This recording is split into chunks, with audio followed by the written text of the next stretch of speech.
matin. 7h, 9h, Dimitri Allez, Pavlenko. place à l'édito politique sur Europe 1 avec Le Figaro. Bonjour Alexis Brézet. Bonjour Dimitri, bonjour à tous. La bataille des retraites est loin d'être terminée, mais déjà les responsables de la majorité et du gouvernement phosphorent sur la bonne manière de tourner la page. Ils s'interrogent sur ce qu'ils vont faire après. Est-ce que vous savez, Alexis, où ils en sont de leurs réflexions ? Je crois surtout qu'ils ne le savent pas très bien eux-mêmes. Ce mardi à l'Assemblée, la question était au menu de la réunion du groupe parlementaire Renaissance, les députés macronistes donc. Elle n'a pas été très conclusive. Un certain nombre de députés ont estimé qu'après des semaines de débats houleux et d'affrontements sur les retraites, la meilleure idée n'était peut-être pas d'enchaîner aussitôt avec d'autres débats houleux et d'autres affrontements sur l'immigration cette fois. Et qu'au contraire, il était temps, après l'effort, de passer au réconfort, après le vinaigre, de dispenser le miel.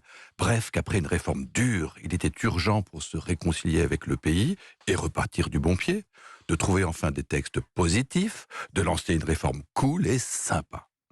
Bon, le problème, c'est que ce genre de texte, il n'y en a pas des milliers. Le projet sur le nucléaire, même s'il devrait faire plutôt consensus, n'est pas folichon. La loi de programmation militaire, pour utile qu'elle soit, elle ne fait pas rêver. Le service national universel, il plaît à ceux qui ne le feront pas, les vieux, mais risque fort d'énerver la jeunesse, et c'est pas trop le moment. L'euthanasie, vous imaginez, après l'allongement de la durée du travail, raccourcir la durée de la vie, Oui. ce serait sinistre et risqué. Risqué, oui. Et quant à la réforme des institutions, on voit mal qu'elle déchaîne l'enthousiasme des foules, et on a compris que ce n'était pas pour tout de suite.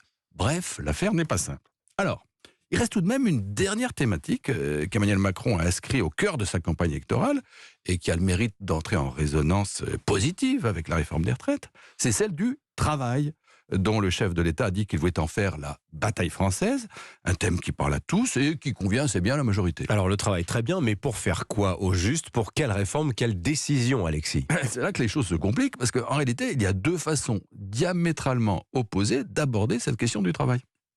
Il y a une approche qu'on peut qualifier pour prou de libérale, qui consiste à dire qu'il faut libérer le travail, remettre la France en marche en remettant les Français au boulot. Par exemple, en distribuant moins généreusement le RSA ou en rapprochant le lycée professionnel de l'entreprise. Quand Emmanuel Macron se rend aux Aurores à Rungis pour saluer la France qui se lève tôt, il s'inscrit dans cette vision-là. C'est aussi celle de Bruno Le Maire ou de Gérald Darmanin. Et puis, il y a une autre approche, appelons-la sociale, qui insiste sur la nécessité de réconcilier les Français avec le travail, d'améliorer leurs conditions de travail. Celle, par exemple, qui conduit Gabriel Attal et Olivier Véran à mettre sur le tapis la fameuse semaine des 4 jours, vous savez. Et c'est évidemment cette vision que privilégie la majorité des députés Renaissance, qui estiment qu'ils ont été bien assez courageux avec les retraites et qu'il n'y a maintenant rien de plus urgent que de se réconcilier avec Laurent Berger. Alors laquelle de ces deux approches, plus de travail, mieux de travail, selon vous, Alexis, va finalement s'imposer ? Oh, Dimitri, mais ne me dites pas que vous êtes naïf. Vous savez très bien comment ça va finir. Et nous le savons tous. On va nous expliquer que les deux approches se complètent merveilleusement. Bon sang, mais c'est bien sûr. Qu'il faut être un esprit obtus pour ne pas le voir. Bref, comme d'habitude, on va faire du en même temps. Et comme d'habitude, on va s'étonner que ça ne marche pas. L'édito politique sur Europe 1. Merci Alexis Brézet. À la une de votre journal Le Figaro ce matin, la culture dans le viseur des nouveaux censeurs. Les cas de réécriture de classiques du livre Roald Dahl, Ian Fleming se multiplient dans l'édition. À l'écran également, grand dossier, double page également sur ces tensions très vives entre la Chine et les États-Unis dans le Pacifique. Vous écoutez Europe 1, 7h56.